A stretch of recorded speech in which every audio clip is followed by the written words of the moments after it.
Hi guys, it's Hannah and welcome back to a game of Fangs and Thrones. Now today's video is going to be my August book haul. I do have 3 books on Kindle. If I can figure out the edit, and I will put a picture of them somewhere in here.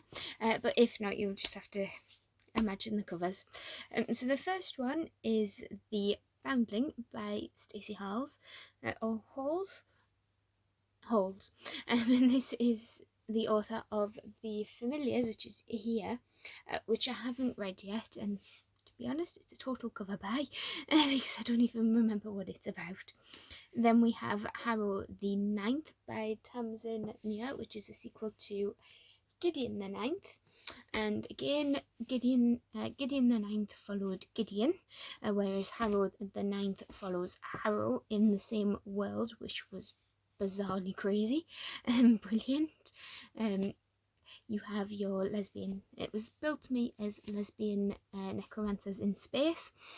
What more can you want? And I've read Gideon the Ninth, but not Harrow, and honestly I don't know what to expect from Harrow the Ninth at all. Next was Chosen Ones by Veronica Roth. Now Veronica Roth wrote the amazing Divergent trilogy and has brought out her first adult book, which follows the lives of these chosen ones as they have defeated the evil, grown up, gone their separate ways, and now the evil comes back and these chosen ones are now adults. So it focuses on, I'm hoping that it will focus on a little bit of trauma and trauma recovery, the beaten expectations, and how to deal with fame, because I can imagine these people were quite popular and maybe that's died down a little bit and they have to go back, and they've got normal lives now and they have to go back to the spotlight. So that'll be quite interesting. I did get 3 books as a gift from my dad, just because. We have these the first 3 books in the Summoner series by Taryn Matheru. We have The Novice, The Inquisition, and The Battle Mage. And I think this just follows an orphan who is training as a blacksmith's apprentice, and now he discovers he can summon demons. So obviously he has to go to an academy that that teaches the lost art of summoning, and crazy things go down. And I'm hoping that he's got a little demon and it's called Ignatius. Oh, that's cute.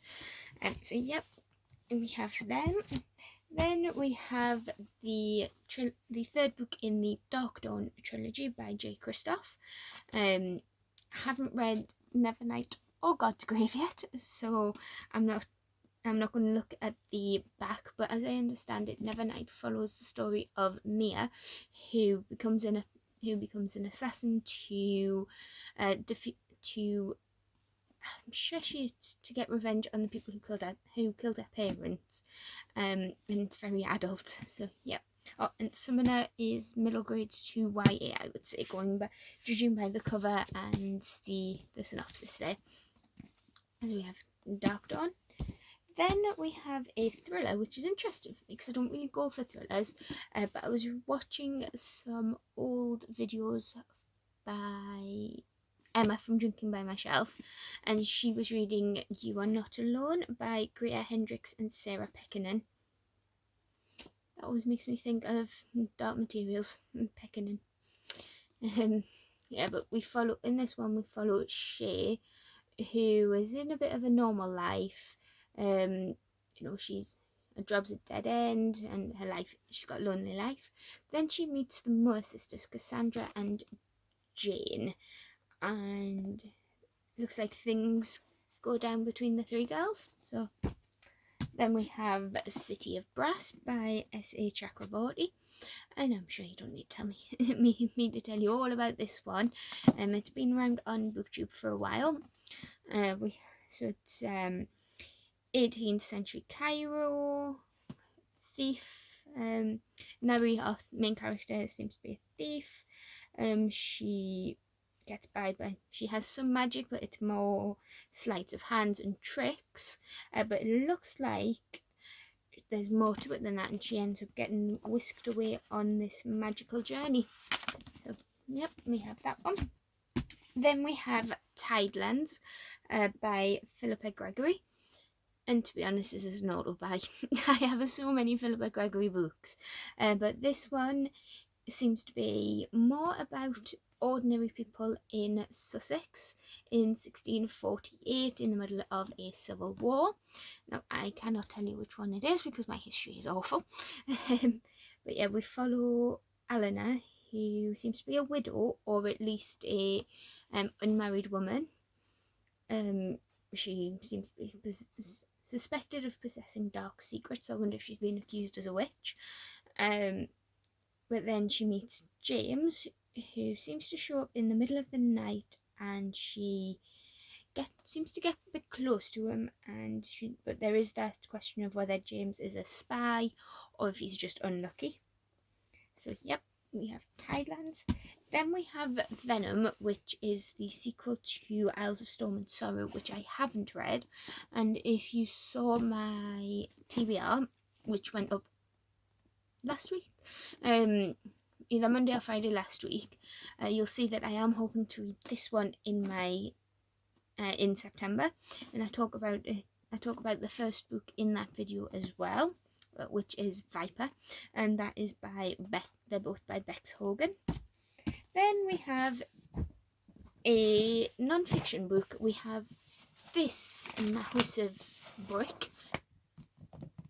It's quite heavy. You could do some damage with this one, but it is the Writers and Artists Yearbook of 2021. Now, I am trying to become a published author. Well, I self-published 2 books, and I'm studying creative writing and English in university, which starts up in October. So that's going to be fun. So it is handy to have this for whenever I am ready to look at publishing it again. I think this time I am going to try and go down a more traditional route rather than self-publish.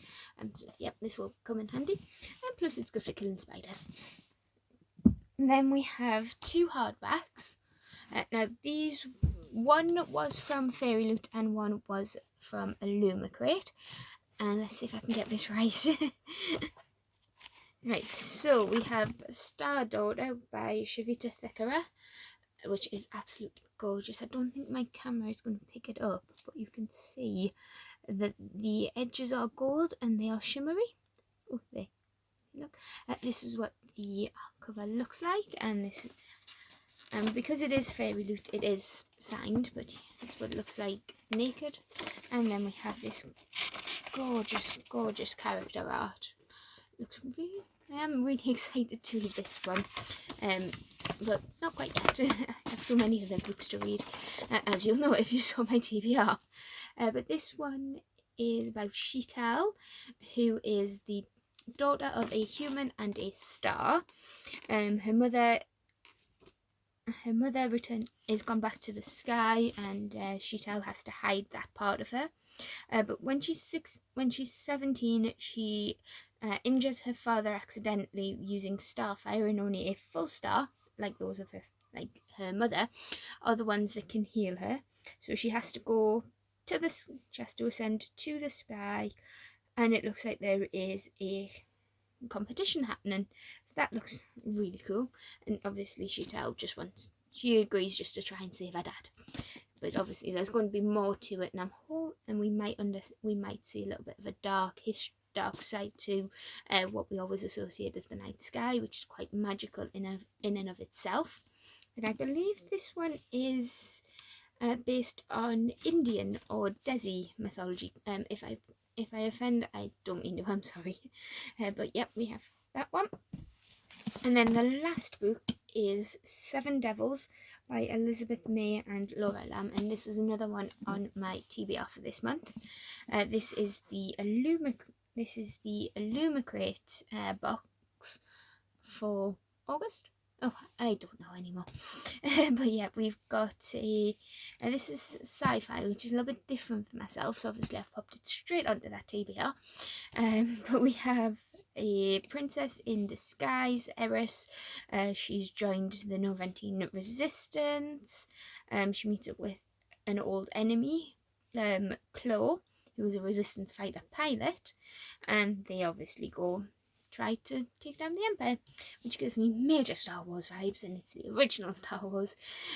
But I'm just wondering if there would be a bit, and I mentioned this in my TBR as well, but I'm just wondering if Eris and Claw get a little bit closer and become a female-female romance. If you've heard of any of these books, do let me know in the comments below, and don't forget to like and subscribe this video and subscribe to my channel. And now I'm going to try, I don't know how successful this will be, but I'm going to try and do the thumbnail. So let's have a try, and hopefully they don't fall all over. It's backwards. Can I turn them around? Let's have a look. Ta-da! Yep. So that's all for now. Hope you're well, and I'll see you in the next one.